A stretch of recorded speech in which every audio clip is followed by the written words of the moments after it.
Good evening. I call to order the Lake Havasu City Council regular meeting on Tuesday, June 11th, 2019 at 6 p.m. We will now have an invocation by Pastor Dean Wiles from Abundant Grace Church, followed by the Pledge of Allegiance led by the Lake Havasu Area Chamber of Commerce Foundation for Educational Leadership. All right, let's pray. Heavenly Father, you are a good God, and we just thank you for this country. Thank you for this opportunity where we can come freely just to ask for your wisdom and your guidance in these meetings. Lord, I thank you for our mayor, city council members, the chief police, the fire chief, everybody in administration, the leaders of our city. Lord, I pray that you continue just to protect them. God, continue to use them in awesome ways. God, I pray that you give them wisdom and all the decisions and things that they have going on. And God, just bless them in an incredible way. Again, just direct this meeting tonight. And Lord, we love you. We praise you in Jesus' name. Amen. Amen.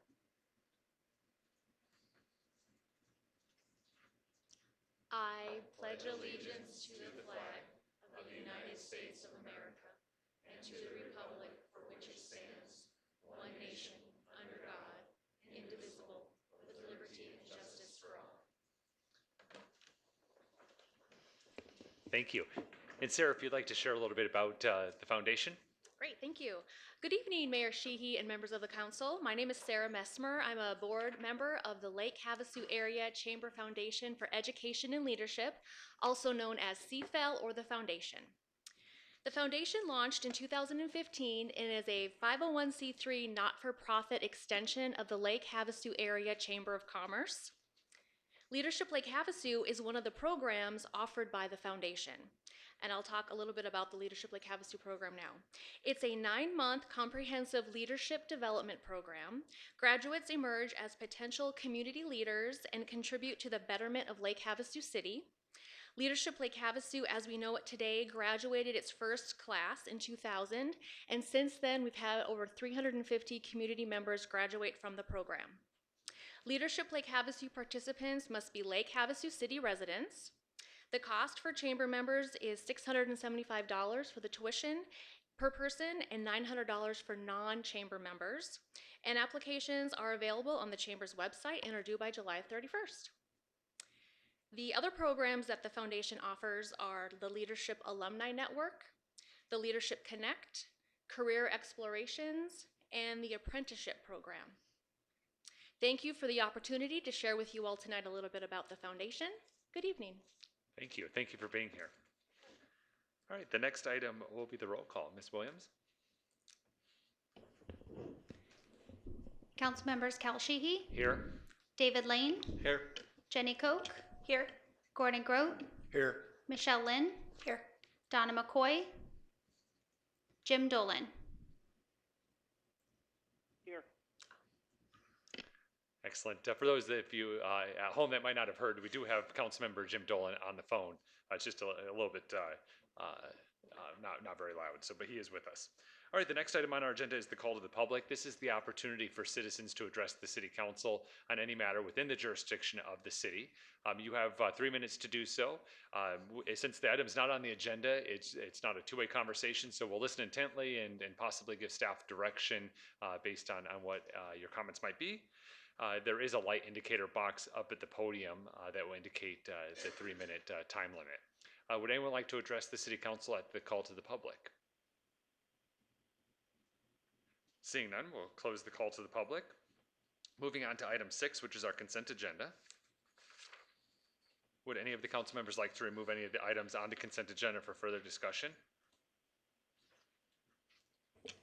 Mayor? Yes. Motion? Yes. I move that we accept the consent agenda as presented. Second. We have a motion from Councilmember Koch and a second from Vice Mayor Lane. Is there any further discussion? Seeing none, we're ready to vote.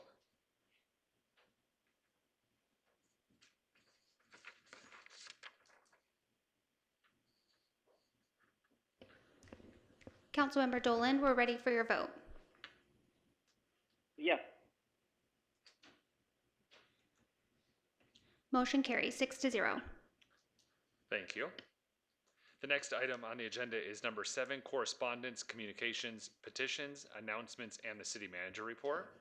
7.1 is announce vacancies on Lake Havasu City boards, committees, and commissions. Ms. Williams? Mayor and City Council, there are a number of vacancies on Lake Havasu City boards, committees, and commissions. The following is a listing of the current vacancies and also the upcoming vacancies. Airport Advisory Board, 1 regular pilot member. Board of Adjustment, 3 regular members, 3 alternate members. Parks and Recreation Advisory Board, 2 regular members. Planning and Zoning Commission, 3 regular members. And the Public Safety Personnel Retirement System, 1 regular member. Applicants can pick up a packet at City Hall, and they are also available on the city's website. Thank you. Item 7.2 is our city manager's report. Mr. Knudsen? Good evening, Mayor and Council. Mayor Sheehy, you proclaimed June 1st as Cancer Survivors Day in Lake Havasu City at the annual Cancer Survivor Breakfast, and saluted all cancer survivors for those who supported them, including the Cancer Association of Havasu, which provides programs including low-cost early detection screenings, public education, and support groups for cancer survivors in our community.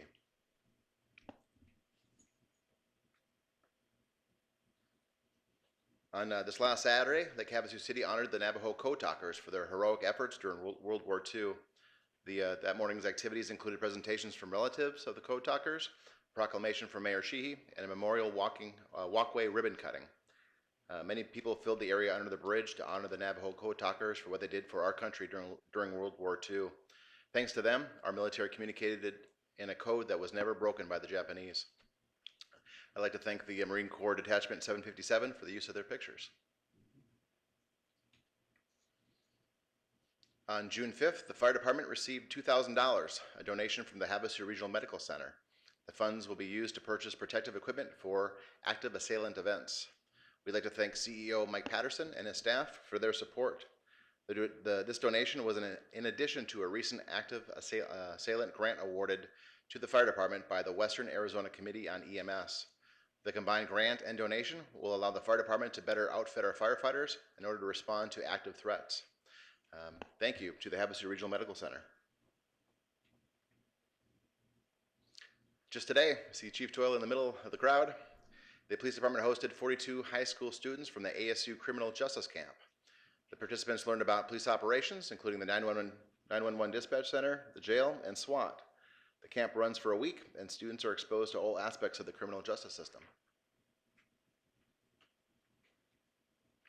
Lake Havasu City Mayor Cal Sheehy recognized the 10th Annual Early Childhood Conference with a proclamation to kick off the event on last Saturday, June 8th, at the Lake Havasu City Aquatic and Community Center.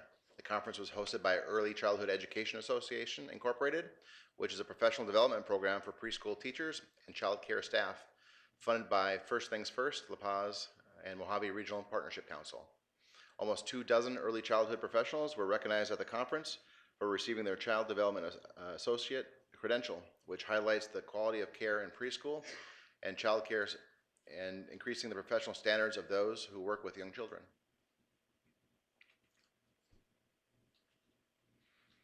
On May 31st, U.S. Representative Paul Gosar joined Vice Mayor Lane, Councilmember Koch, and Judge Kalali at the Lake Havasu City Veterans Treatment Court graduation.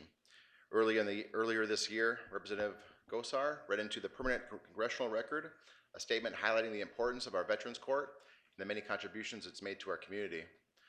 U.S. Representative Paul Gosar stated that the Lake Havasu City Veterans Treatment Court has shown to be one of the most effective programs in improving the lives of our nation's heroes. We'd like to thank Representative Gosar for the much-deserved recognition. And lastly, a reminder, this week, please join Mayor Cal Sheehy and myself for coffee with the mayor and manager. It'll be hosted this Friday, June 14th, and it'll take place at the BLM offices, which are located at 1785 Kiowa Avenue. And it'll start at 8:30 and go till approximately 10 a.m.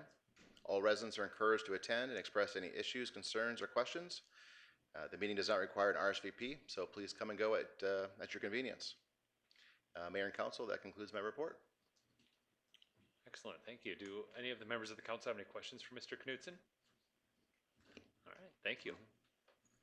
We'll move on to the public hearings portion of the agenda. Item 8.1 is a series 9S Sampling Privileges Liquor License for Smith's Food and Drug Center, number 188, on 80 Acoma Boulevard North. Ms. Williams? Mayor and City Council, Stephen Troy Pace has applied for a Series 9S Sampling Privilege License at Smith's Food and Drug Center, number 188, located at 80 Acoma Boulevard North. All posting requirements have been met and no objections were received. The location is properly zoned for a Series 9S liquor license. Happy to answer any questions. Thank you. Do any members of the council have any questions for Ms. Williams? Seeing none, this is a public hearing. Would anyone like to address the city council on this matter? Seeing none, we'll close the public hearing.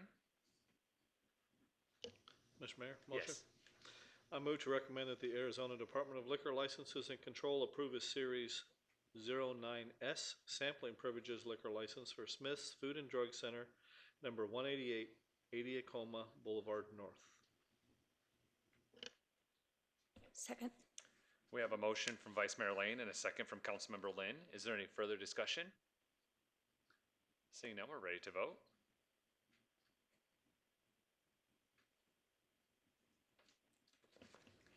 Councilmember Dolan, we're ready for your vote. I vote yes. Motion carries 6-0. Thank you. Item 8.2 is a Series 10 Beer and Wine Store Liquor License, All American Fuel, 1041 Acoma Boulevard South. Ms. Williams?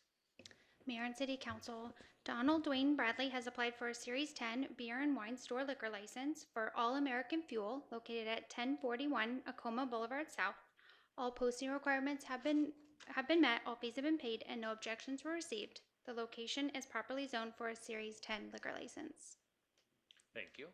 Do any members of the council have any questions for Ms. Williams? All right, this is a public hearing. Would anyone like to address the city council on this matter? Seeing none, we'll close the public hearing. Mayor, Yes. motion? Yes. I move to recommend that the Arizona Department of Liquor Licenses and Control approve a Series number 10 Beer and Wine Store Liquor License for All American Fuel, 1041 Acoma Boulevard South. Second. We have a motion from Councilmember Koch and a second from Vice Mayor Lane. Is there any further discussion? Seeing none, we're ready to vote.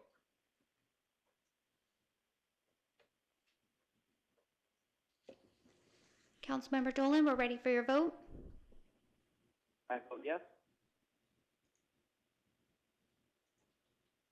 Motion carries 6-0. Thank you.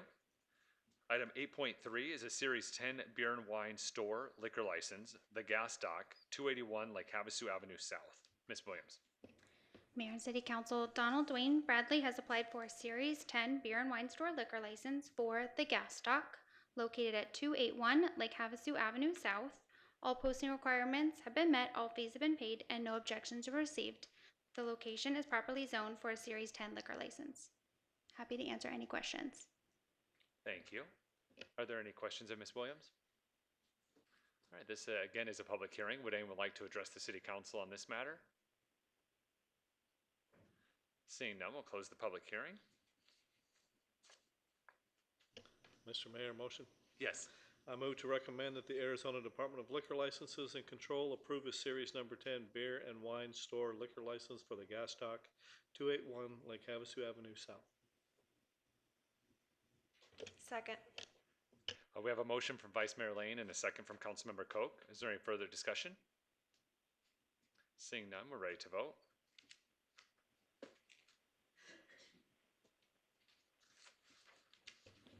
Councilmember Dolan, we're ready for your vote. I vote yes. Motion carries 6-0. Thank you. Item 8.4 is adopt uniform video service license agreement and application. Ms. Gary? Good evening, Mayor and Council. Last year, the legislature adopted new laws that require cities and towns to adopt standard uniform video license agreement and application by July 1st, 2019. Legislature declared the licensing of video service providers and the regulation and the use of video service as a matter of statewide concern. That means the city is preempted from any further regulation of these services. Video service is defined broadly, but it specifically includes, say, cable service. And so that's what's going to impact us the most. The telecommunications work group, together with the stakeholders, developed this uniform video service license agreement and application. The other requirements of this legislation will go into effect on December 31st, 2019. Then between January and June of 2020, incumbent providers may elect to obtain a uniform license or continue with their current license until its natural expiration. The city currently has one incumbent cable license holder, and that license expires in May of 2020, which is Suddenlink. Included in the council communications, some notable provisions of this new legislation. And then prior to the December 31st, we're going to have to make necessary changes to the city code to conform with all these new laws. I am happy to answer any questions that you may have. Thank you. Do any members of the council have any questions for Ms. Gary? No? All right, this is a public hearing. Would anyone like to address the city council on this matter? Seeing none, we'll close the public hearing. Mayor, motion. Yes.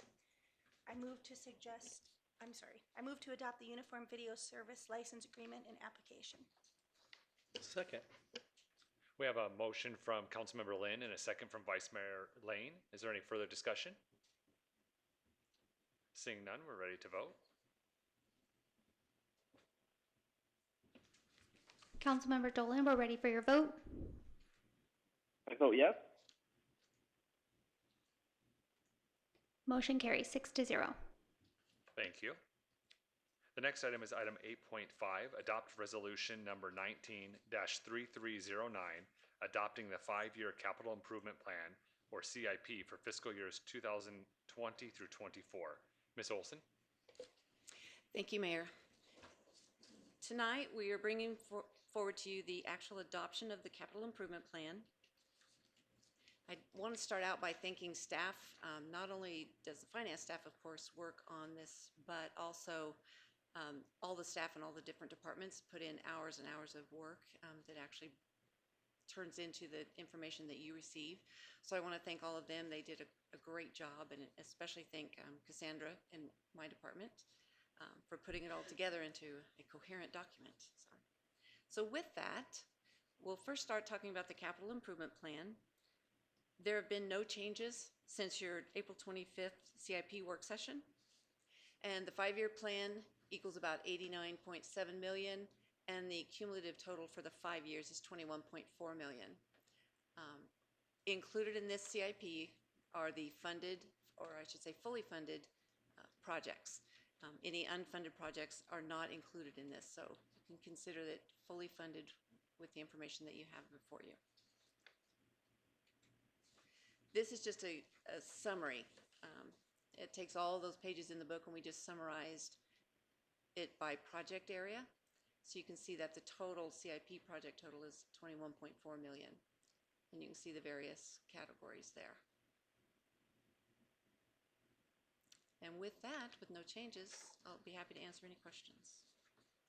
Thank you. Do any members of the council have any questions for Ms. Olson? Mr. Mayor? Yeah, Vice Mayor Lane? I don't have any questions.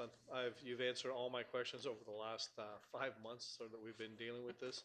I just wanted to say thank you for bringing us a 5-year fully funded capital improvement plan, so we don't have to pick and choose. Everything's funded, so thank you for that. Thank you. Do any other members of the council have any questions or comments? Yeah, so just for those watching at home and in the audience, this process, it will go fairly rapid tonight, but we've already had several work sessions about the budget and the budget process in theory. One other highlight of the CIP, which is a new addition that our city manager proposed during our work session, was to identify a funding source that the department heads could use as basically a stable source of revenue, which was identified as the construction sales tax towards CIP related projects. So the council gave direction during the work sessions that that would be a good source to do that. It allows reliability of the rest of the funds to operate city operations while taking capital improvement projects based on the ebb and flow of some more volatile tax revenues, if you will, which allows us to continue to offer and provide the services that the citizens are requesting of us and need from us in a very uniform fashion. So that's a new addition in addition to the fully funded plan. So I would also like to echo Jill's sentiments. Great job to all the city staff throughout this entire process, and thank you to yourself, Jill, as well, for leading that effort from your department. If there are no other comments from the council, I will open up the public hearing. This is a public hearing. Would anyone like to address the city council on this matter? Seeing none, we'll close the public hearing. Mayor, Yes. motion? Yes. I move to adopt resolution number 19-3309, adopting the 5-year capital improvement plan for fiscal years 2020 through 24. Second. We have a motion from Councilmember Koch and a second from Vice Mayor Lane. Is there any further discussion? Seeing none, I believe we're ready to vote.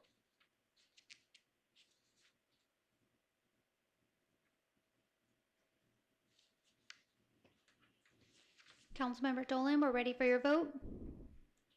I vote yes. Motion carries 6-0. Thank you. The next item is item 8.6, adopt resolution number 19-3315, adopting the fiscal year 2019-20 tentative budget. Ms. Olson. Thank you again. This is the adoption of the tentative budget, so this is the first step in adopting the final budget. This sets the total, or the cap, for the annual 1920 budget of a little over $148 million. The items within this total may be changed, or the amount may be reduced before the final budget is adopted, but this total, once you adopt the tentative budget, cannot be increased.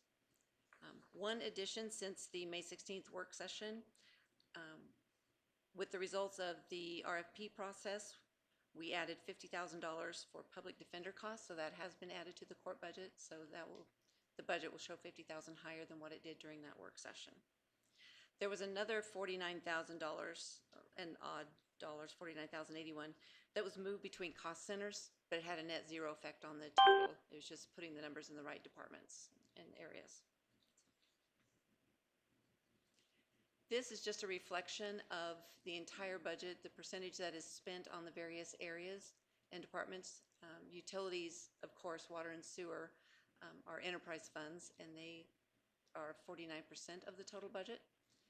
Public safety is next with 25%, and public works with 9%, and then the others, well, I guess general government's a little bit over public works at 10%. So that's just another way to look at the budget as a whole. And with that, we'll be happy to answer any questions. Thank you. Do any members of the council have any questions for Ms. Olson on the tentative budget?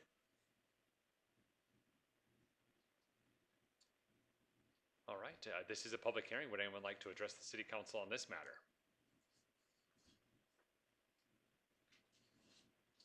Seeing none, we'll close the public hearing. Mayor, Yes. I'd like to make a motion, move to adopt resolution number 19-3315, adopting fiscal year 2019-2020 tentative budget. Second. Thank you. We have a motion from Councilmember Grote and a second from Councilmember Lynn. Before we vote, one other highlight of this budget is there is no debt in this budget, and then there is also the rate remains flat for the tax rate for the property tax levy. The truth in taxation notice has been in the newspaper, and so just to let folks know that the rate remains the same.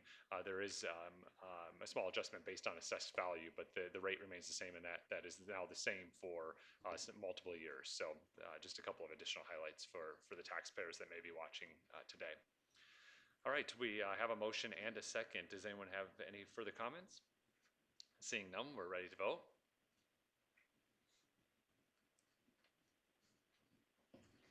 Councilmember Dolan, we're ready for your vote. I vote yes.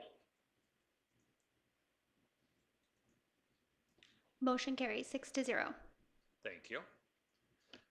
Item 8.7 is adopt resolution number 19-3311, appointing the chief fiscal officer for fiscal year 2019-20. Ms. Olson? Thank you. This item is very similar, in fact, almost identical to the item that was on the consent agenda. It was for the current fiscal year, I should say. The state requires that we submit documentation appointing a chief fiscal officer for each fiscal year. So this is something that you would see annually. So this is just a resolution to appoint the chief fiscal officer as the administrative services director. Excellent. Do any members of the council have any questions for Ms. Olson? And those watching at home, the Administrative Services Director is Ms. Olson. And so we'll be appointing her as the Chief Fiscal Officer, which makes sense as the person in charge of our finances. This is a public hearing. Would anyone like to address the City Council on this matter? Seeing none, we'll close the public hearing. Mr. Mayor? Yes. Motion? Yes. I move to adopt resolution number 19-3311, designating Administrative Services Director Jill Olson as the Chief Fiscal Officer for Lake Havasu City for fiscal year 2019-2020. Second. We have a motion from Vice Mayor Lane and a second from Councilmember Koch. Is there any further discussion? Seeing none, we're ready to vote.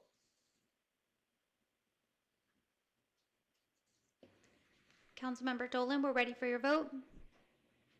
I vote yes. Motion carries 6-0. Thank you. Item 8.8 is adopt resolution number 19-3313, accepting membership in the Arizona Municipal Risk Retention Pool and approving membership agreement and bylaws. Ms. Palbicki? Okay, thank you, Mayor. This item is to accept membership into the Arizona Risk Retention Pool. Currently, the city is insured independently, similarly to what you would do with your homeowner's insurance or auto insurance. You purchase your coverage through an agent. We purchase our coverage individually through a broker, and it's done just based on Lake Havasu's experience rating individually. By joining the pool, we would become the 76th member of the Arizona pool. Pardon me, there are 74 cities currently and the League of Arizona Cities that are part of that pool, so we become the 76th member. We basically, it's not an insurance company. We share the risk in the pool, similarly to the medical insurance pool that we're doing now. So it spreads the risk based on the volume of members within that pool. In addition to the insurance coverage that pool offers, the general liability and workers' comp, they also come to the table with a variety of additional benefits at no cost to the city. Things like law enforcement liability training, land use agreement review, personnel lawyers or personal law recommendations, things of that nature that come at no cost to the city for being members of the pool that we can avail ourselves to. The pool also shares in dividends. So for the last 13 out of 18 years that the pool has been operating, they have provided dividends back to the members. So there's a cost recovery, if you will, back to the members for the years that are good, years that are bad. It stabilizes the rates on the open market. If the rates go up 1 year because it's a soft market, then we have to budget accordingly. In the pool, it stabilizes that so we can project rates for future years. So with all of that explanation, if you have any questions, I'll be happy to answer them. Thank you. Do any members of the council have any questions for Ms. Palbicki? Mr. Mayor? Vice Mayor Lane? I don't have a question. I just wanted to mention one of the benefits of this is at the end of the year, if we don't have the claims and there's leftover money that we would have had, with the insurance company, they keep that. Correct. And with this pool, it stays in the pool, so we don't lose it. So this is definitely going to save the city some money in the long run. Yes, it will. So, thank you. Excellent. Any other questions or comments? All right, this is a public hearing. Would anyone like to address the city council on this matter? Seeing none, we'll close the public hearing. Mr. Mayor, motion? Yes. I move to adopt resolution number 19-3313, accepting Lake Havasu City's membership in the Arizona Municipal Risk Retention Pool, AMRRP, and approving membership agreement and bylaws, and authorizing the city manager to execute the membership agreement, to make necessary disbursements, and to take all actions consistent with carrying out the intent of the agreement. Second. We have a motion from Vice Mayor Lane and a second from Councilmember Lynn. Is there any additional questions? Seeing none, we're ready to vote. Councilmember Dolan, we're ready for your vote. I vote yes. Motion carries 6-0. Thank you. Next item is item 8.9, adopt resolution number 19-3314, establishing salary equivalent for purposes of calculating workmen's compensation insurance premium and compensation benefit for volunteers. Ms. Palbicki. Okay, thank you, Mayor. It's a mouthful. This is a housekeeping item that was discovered when we did the resolution to join the pool. It's required by state statute that we have by resolution the amount that we establish for volunteers. So this is our current city practice. It's just memorializing it in a resolution. Do any members of the council have any questions? All right, this is a public hearing. Would anyone like to address the city council on this matter? Seeing none, we'll close the public hearing. Mayor? Yes. Motion? Yes. I move to adopt resolution number 19-3314, establishing salary equivalent for purposes of calculating workmen's compensation insurance premium and compensation benefit for volunteers. Second. We have a motion from Councilmember Koch and a second from Vice Mayor Lane. So in layman terms, it's really just workman's comp for volunteers for the city. So, all right. Any other questions before we vote? All right, we're ready to vote.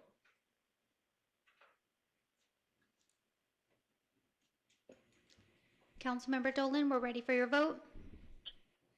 I vote yes. Motion carries 6-0. Thank you.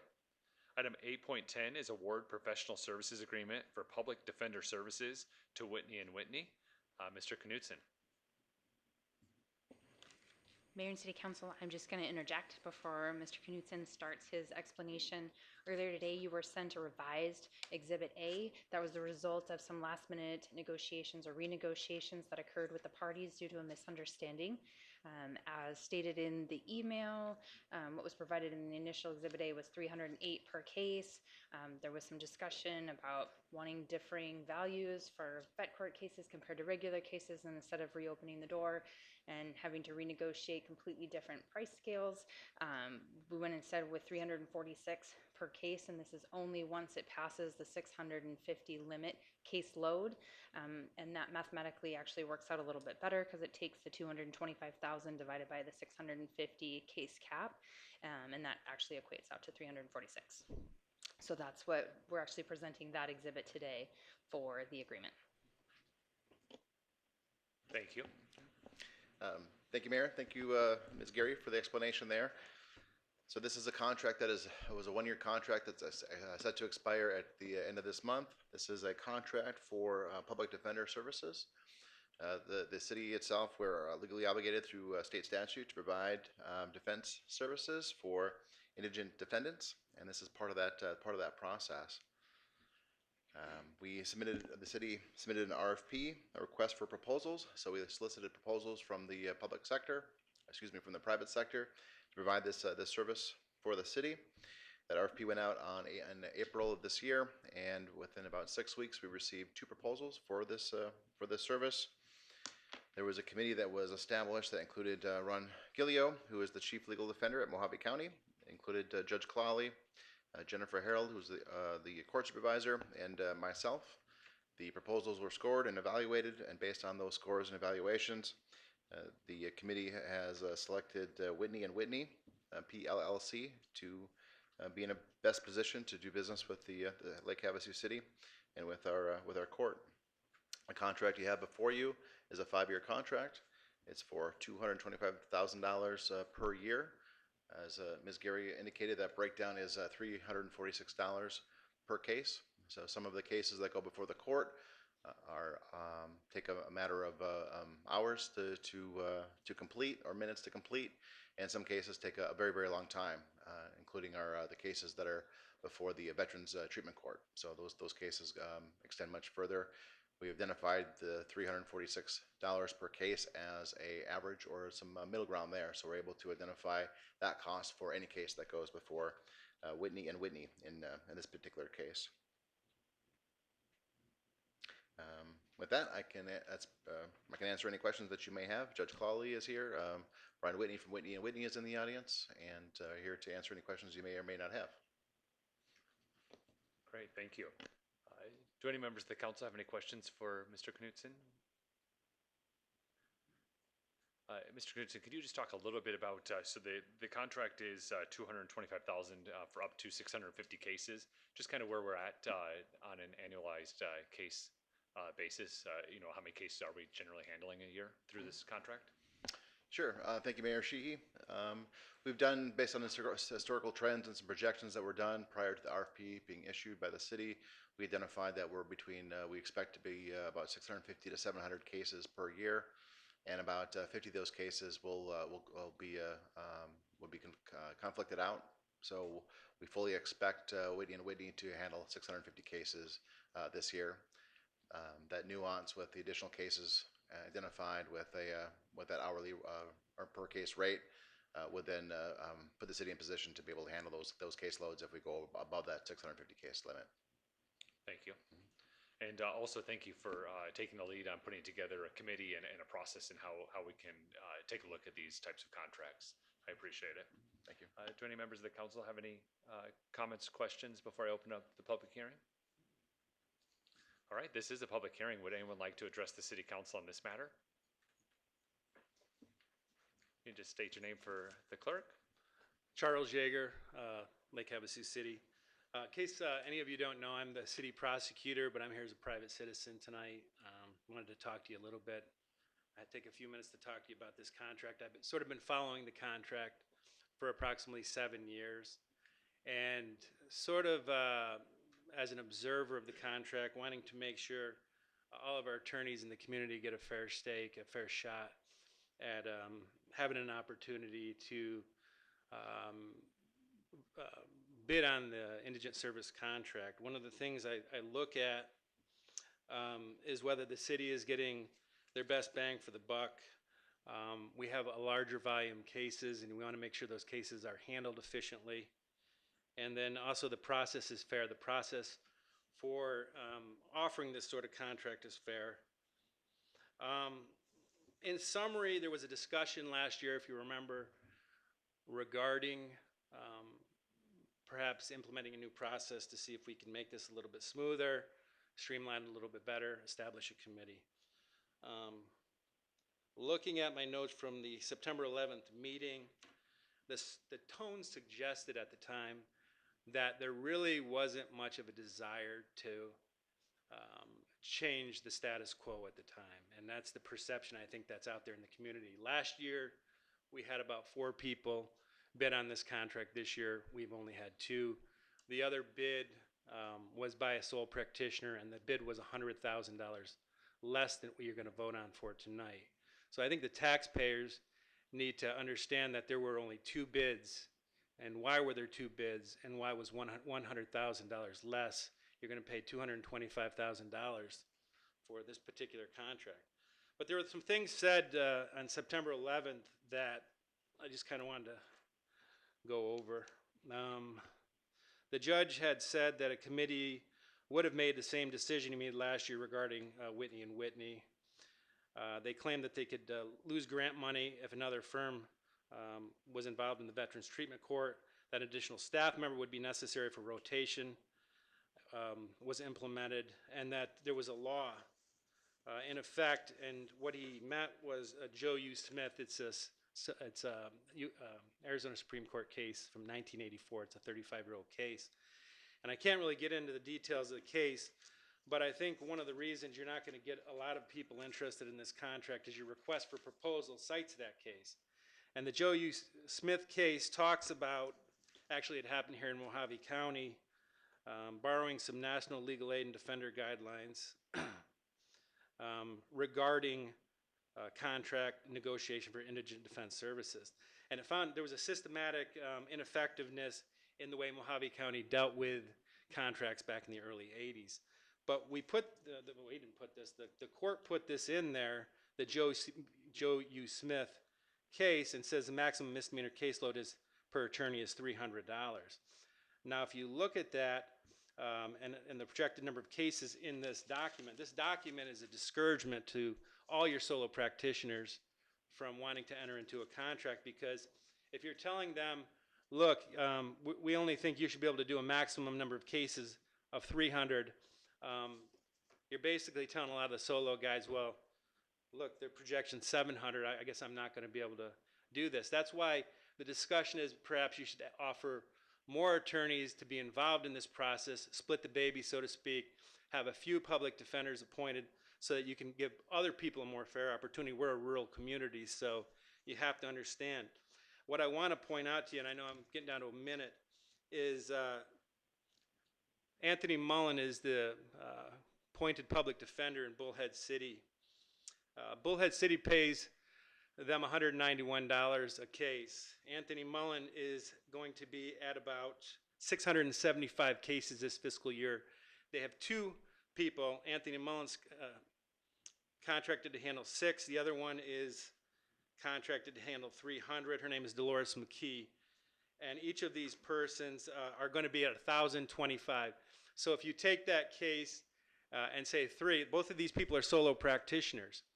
And they're handling over 1,000 cases this year based on the projection.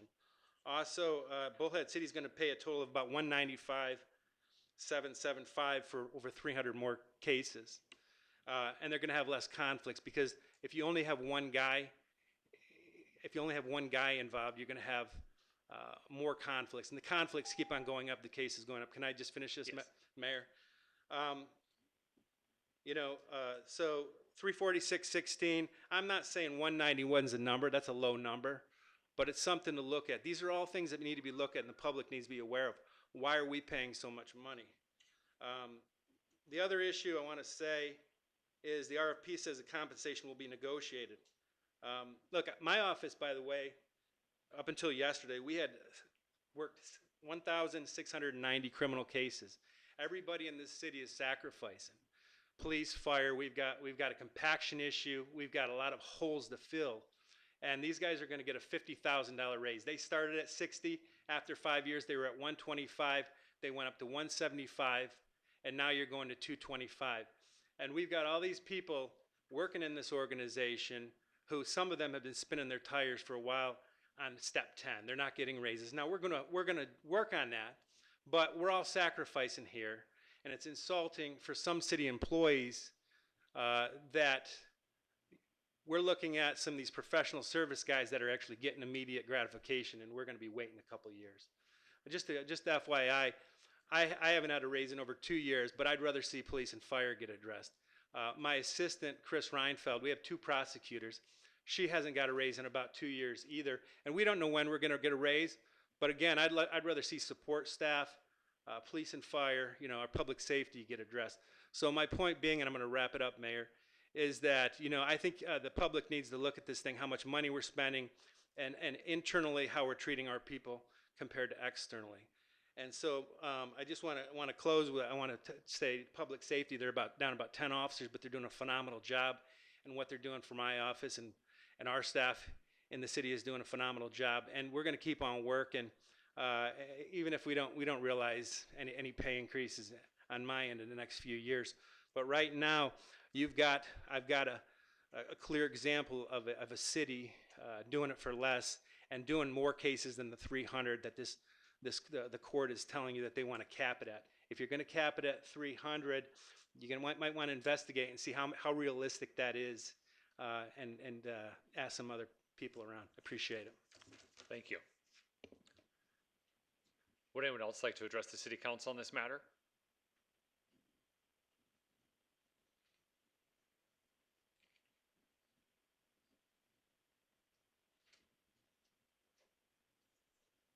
Good evening, everybody.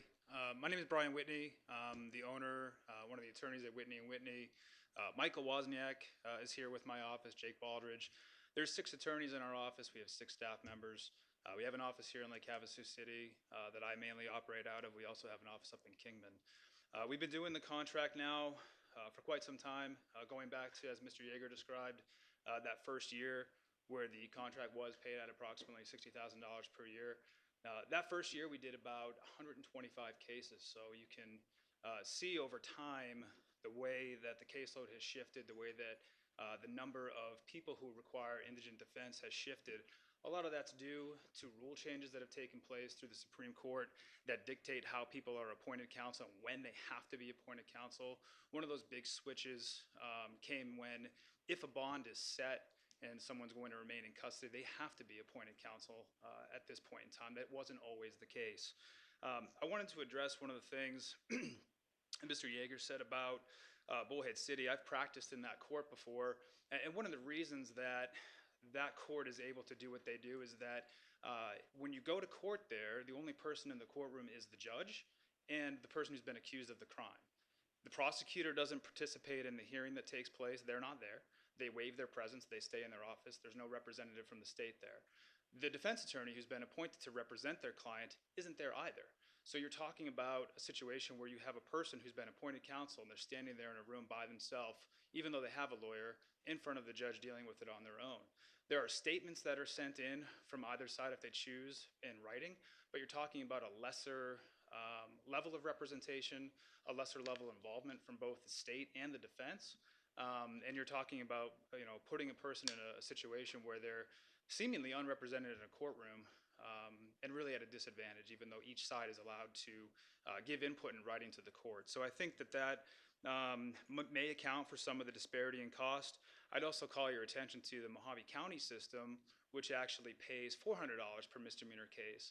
And that $400 per case only represents the first 25 hours worth of work. If you go over 25 hours, which would be common in a scenario where a case went to a jury trial, for example, on a DUI or a shoplifting that's entitled to a jury trial, you're allowed to bill at the rate of $60 per hour for each additional hour that goes over that 25-hour mark.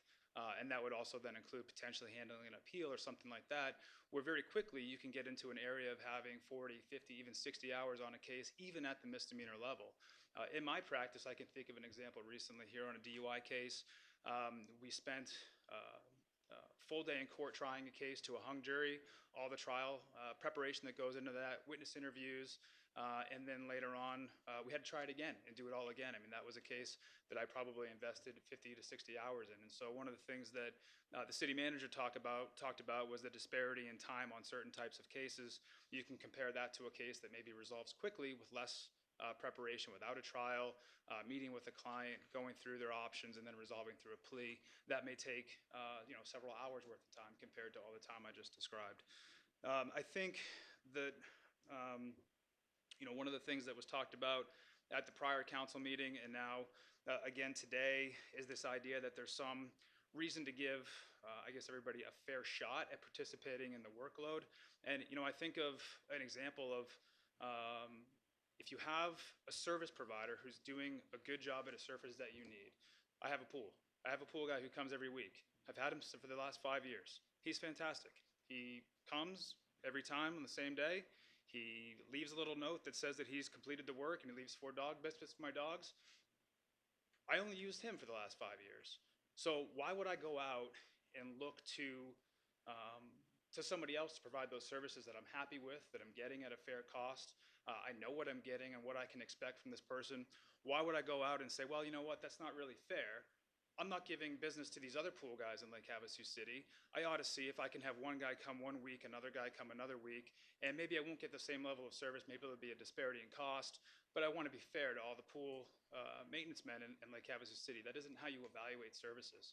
The other thing that's important when you evaluate the cost, if the other competing bid was $125,000, it's $125,000 for half the caseload. That Joe U. Smith case may be 35 years old, but it's good case law in Arizona. There isn't a case that's ever overturned it. It is the law in Arizona, whether it's 35 years old or whether it came out yesterday. And so the age of that case has no bearing on the fact that that is what Arizona has decided you have to be cognizant of for a caseload restriction. May I wrap up Yeah, on this please. topic? Yes. Thank you. So if there are other cities who are paying less money and allowing the indigent defendant contractors to handle higher caseloads, they're exposing themselves to liability. They're exposing themselves to a lawsuit by somebody who would claim ineffective assistance of counsel based on the value of the services provided and what that attorney was compensated for. And so what Mojave County has chosen to do is go on the high end at $400 per case. And what you're set to consider and do is to go someplace in the middle between those two extremes and put yourself in a scenario where the city isn't exposed to liability by having somebody sue based on a claim of ineffective assistance of counsel simply based on the compensation that the attorney received, not necessarily their performance. One of the things that's important when I consider these bids is making sure that I don't expose myself to liability in these scenarios either to those types of claims. So when you look at the cost, it's not just an increase of cost because someone has their hand out asking for a raise. It's a huge increase in caseload, and the cost, even though it's on an annual basis, has to be looked at on a case-by-case basis in order to justify the services that are being provided and not expose the service provider, in this case my firm, or the city to liability. Thank you. Thank you. Would anyone else like to address the city council on this matter?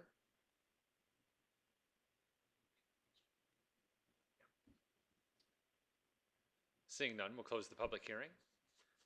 Councilmember Lynn, I understand you have a question? Can you tell me how we came to the agreement for the term of 5 years? Has it always been 5 years?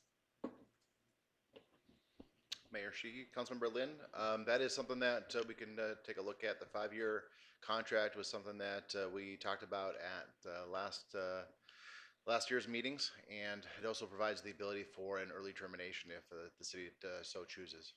So we have that ability to continue that arrangement for 5 years. From the city's perspective, from my perspective, it was advantageous for the city to lock in at that price over the course of the next 5 years. So that was some of the thought behind that. But we do have the ability to look at other options down the road as long as we provide ample opportunity or notice to to our partner in the agreement. Were we at 5 years, or is this the last 5 years have we been with them? I'm sorry, Councilmember Lynn? How long have we been with them? The previous contract was for multi-year. I know Ms. Gary is taking a look at pulling up the previous contract on her computer. The existing contract itself, remember last year we entered into what essentially turned into a one-year contract to get us to this point. It was continued for a couple months, and then we ended up entering into a 10-month contract. So we've been with Whitney & Whitney for 7 years. Okay, I have one other question, and it may be totally off the topic, but this agreement, will it have any effect on what we're doing with the court system right now in the deconsolidation? Will this affect at all with that? With the deconsolidation of the courts, it will have zero impact on that. So that was discussed as part of this process. So, and it's independent of that consideration. So, and if I can, just for the record, just because the public is listening, our city prosecutor, Mr. Yeager, identified the other proposal at $100,000 less than this proposal. That's not accurate. The other proposal came in at $140,000, not $125,000. So I just want to correct that for the record. And is it true that it was for 300 cases, not 650? So that was not identified. In the RFP itself, we wanted to enter into an agreement with somebody to provide the defense services for the city. That was part of the proposal. We look at that. The cost was scored highly with that proposal, but in other areas, it's where the proposal was not scored as highly as the Whitney and Whitney proposal. There was some concern with regards to the ability to provide the proper amount of resources to accommodate the ask that the city has in handling the 650 caseload. And then also, Councilmember Lynn, I've been an advocate too of a longer term agreement. For the years you and I actually were elected in the same year, the process has always been kind of broken, and this is the first year that we have a process in which addresses this in a non-partial way. So to lock in, I think that's in the best benefit for the taxpayers. Vice Mayor Lane, did you have a comment or question? I did. Just a comment on some of the statements that we heard tonight that I wanted to make some clarifications. Last year, this was a controversial contract, and we asked for a few things, and one of the things we wanted was a committee. Once that was put out a proposal, the request for proposals went out to the entire region. Any attorney in the entire county could have put in for a response to this request for proposal, at which time the committee that was put together would then sit down, and the committee wasn't just the magistrate and his staff. He was part of it, the city was part of it, and we also got somebody from outside the city to sit on this committee, which is exactly what we asked for, so that it would not only be fair and impartial, but it would also have the appearance of being fair and impartial, because we're bringing outside people in to help us look at these contracts. We're required by law to provide adequate defense. We don't have to give the best defense, but we have to give an adequate defense. As Mr. Whitney said, we're subject to our own legal problems if we don't give an adequate defense to an indigent defendant. So the city, the magistrate, and our city manager have done exactly what we asked them to do, was to put out this proposal to everybody. Everybody had a fair shake, and the committee is the one that chose who the contract should go to. So thank you for doing exactly what it is that we asked you to do last year. Any additional comments or questions? And Mr. Knudsen, maybe you want to address a little bit about the conflict cases. We do currently engage with other local attorneys to represent on conflict cases, so it's not just Whitney and Whitney's firm. There are some other firms as well. Correct, Mayor Sheehy. Getting a little bit out of my area of expertise, but we do.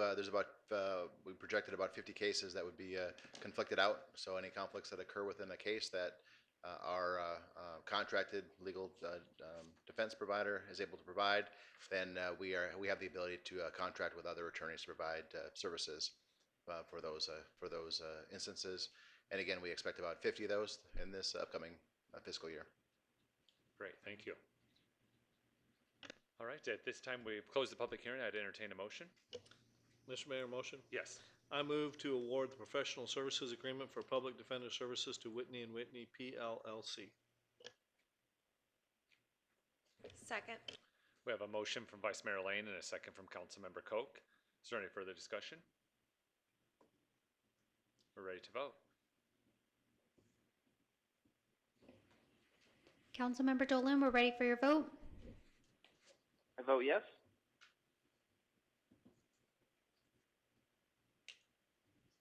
Motion carries 6-0.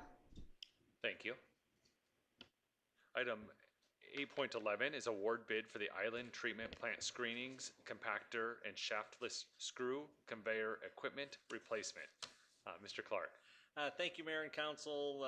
Might be easier just to show a picture of what we're talking about, and that's the best picture that I have. We can back up a little bit, but basically this is a screen at the treatment plant. The stuff that's solids hits that screen and falls down into that trough, and then there's a shaftless screw that conveys that to the end of the trough there, and then it gets compacted, and that's a wonderful operation that occurs each and every day at the treatment plant.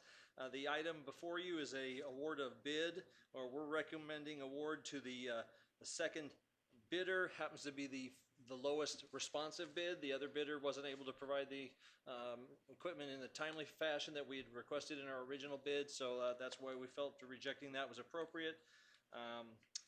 And again, this item was actually installed in 2007. It originally had a 20-year estimated life. That was just a part of the administrative process. Hey, we think it'll last 20 years. The reality of it is it lasted 12 or 13 years, so we've adjusted that in our asset management system to say, hey, at 10 years, start looking at this equipment because it may not last as long as you would hope. And one of the reasons that it doesn't last as long as you would like is that in addition to all that fine mess, there's also hydrogen sulfide. And so that's for those that don't know, that basically is an acid, and so it eats metal and causes all kinds of grief. So be happy to answer any questions you might have regarding this piece of equipment. Thank you. Do any members of the council have any questions for Mr. Clark? I do. Vice Mayor Lane? Thank you. Mark, the big rag muffins that I like to talk about at all these council meetings where people flush things down into the sewer system that shouldn't be flushed down there. How much of that do you think is adding to the wear and tear on this equipment? It obviously adds a little bit, but in this case, this is actually designed to handle that kind of stuff, and then basically the screens keep it from going to where it needs to go, and you'll see that there's not the tolerances of that screw machinery there are not really close, so it allows the chunkies to kind of go through there. Where those rags cause more problems is where you're trying to actually pump, and the tolerances are much finer, and so then the rags get stuck between the pump motor and the impeller and the wall of the pipe. But this device is actually designed to handle day after day, 13 years of all of that interesting stuff there. All the toys that get flushed down the toilet. Well, it's unbelievable what gets flushed down toilets. Okay. So, but we could help the city save money by only flushing what you should be. Yes. Thank you. Any other questions or comments? All right, this is a public hearing. Would anyone like to address the city council on this matter? Seeing none, I'll close the public hearing. Mr. Mayor? Vice Mayor Lane? Motion? Yes. I move to award the bid for the Island Treatment Plant Screenings Compactor and Shaftless Screw Conveyor to JDV Equipment Corporation in the amount of $98,574.90, which includes the estimated sales tax. Second. We have a motion from Vice Mayor Lane and a second from Councilmember Koch. Is there any further discussion? Seeing none, we're ready to vote.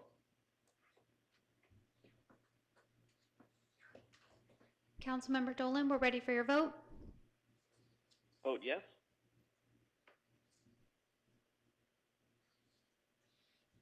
Motion carries 6-0. Thank you. Thank you. Thank you. All right, number 9 is current events. Do any members of the council have any council committee reports? No. No? All right. Moving on to our final call to the public. Again, this is the opportunity where citizens can address the city council on any matter within the jurisdiction of the city. If you would like to participate in call to public, just make your way to the podium. Seeing none, we'll close the call to the public. Future meetings on Tuesday, June 25th, 2019 at 6 p.m. is a regular meeting, and that will also be our final budget adoption. And then on Tuesday, July 9th, 2019 at 6 p.m. we'll have a regular meeting and our property tax levy adoption. Item 12, is there any future discussion items from any members of the council? No. Seeing none, I'll entertain a motion to adjourn. We have a motion from Vice Mayor Lane and a second from Councilmember Koch. We are adjourned. Thank you for being here.